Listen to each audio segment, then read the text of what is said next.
Chisholm began exploring her candidacy in July 1971 and formally announced her presidential bid on January 25, 1972, in a Baptist church in her district in Brooklyn. There, she called for a bloodless revolution at the forthcoming Democratic nominating convention for the 1972 U.S. presidential election. Shirley Anita Street Hill Chisholm was the first African-American woman in Congress, 1968, and the first woman and African-American to seek the nomination for President of the United States from one of the two major political parties, 1972. Her motto and title of her autobiography, Unbought and Unbossed, illustrates her outspoken advocacy for women and minorities during her 7 terms in the U.S. House of Representatives. Born in Brooklyn, New York, on November 30, 1924, Chisholm was the oldest of 4 daughters to immigrant parents Charles Street Hill, a factory worker from Guyana, and Ruby Seal Street Hill, a seamstress from Barbados. She graduated from Brooklyn Girls High in 1942 and from Brooklyn College cum laude in 1946, where she won prizes on the debate team.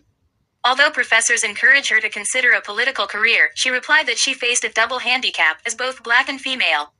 Initially, Chisholm worked as a nursery school teacher. In 1949, she married Conrad Q. Chisholm, a private investigator. They divorced in 1977. She earned a master's degree from Columbia University in early childhood education in 1951.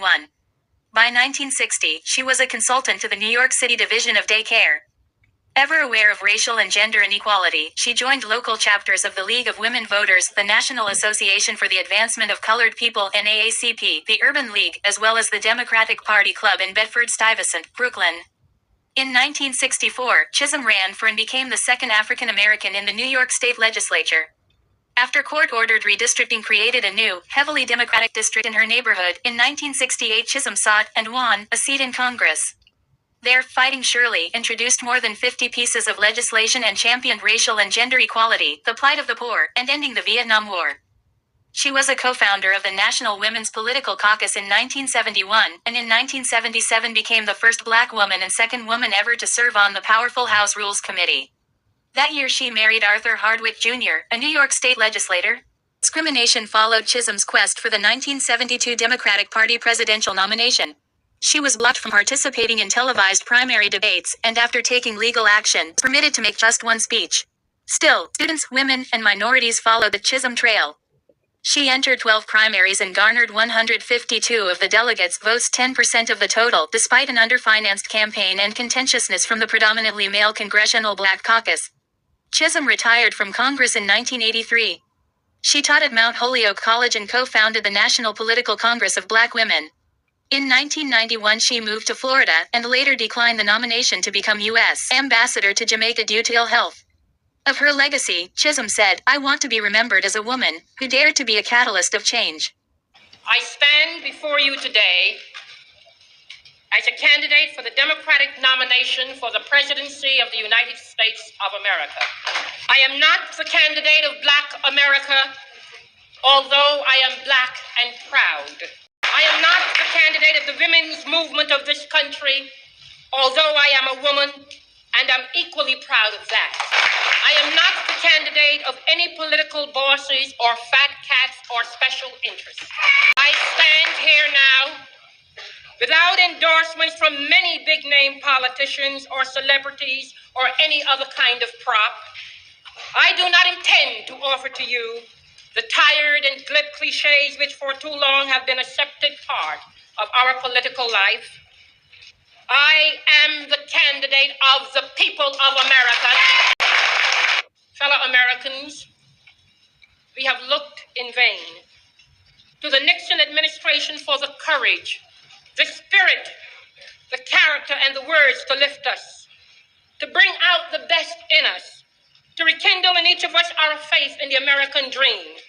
Yet all that we have received in return is just another smooth exercise in political manipulation, deceit and deception, callousness and indifference to our individual problems, and the disgusting playing of divisive politics, pitting the young against the old, labor against management, north against south, black against white.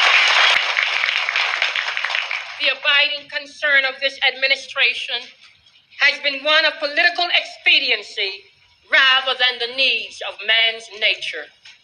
the president has broken his promises to us and has therefore lost his claim to our trust and confidence in him. I cannot believe that this administration would have ever been elected 4 years ago if we had known then what we know today. But we are entering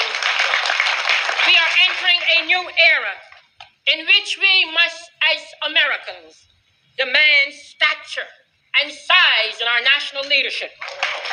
Leadership which is fresh, leadership which is open, and leadership which is receptive to the problems of all Americans. I have faith in the American people. I believe that we are smart enough to correct our mistakes. I believe we are intelligent enough to recognize the talent, energy, and dedication which all Americans, including women and minorities, have to offer. I know from my travels to the cities and small towns of America that we have a vast potential which can and must be put to constructive use in getting this great nation together.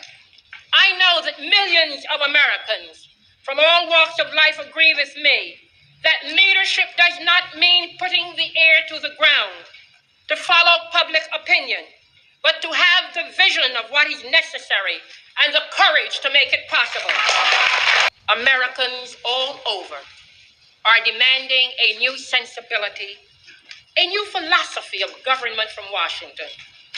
Instead of sending spies to snoop on participants at Earth Day, I would welcome the efforts of concerned citizens of all ages to stop the abuse of our environment.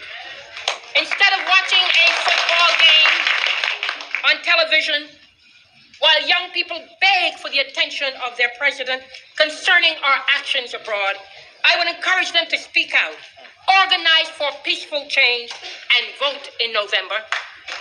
Instead of blocking efforts to control the huge amounts of money given political candidates by the rich and the powerful, I would provide certain limits on such amounts and encourage all the people of this nation to contribute small sums to the candidates of their choice.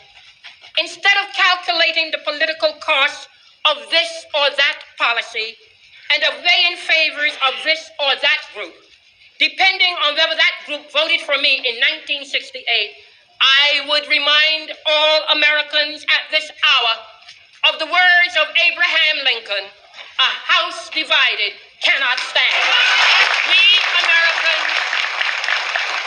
We Americans are all fellow countrymen, one day confronting the judgment of history in our country. We are all God's children, and the will of each of us is as precious as the will of the most powerful general or corporate millionaire.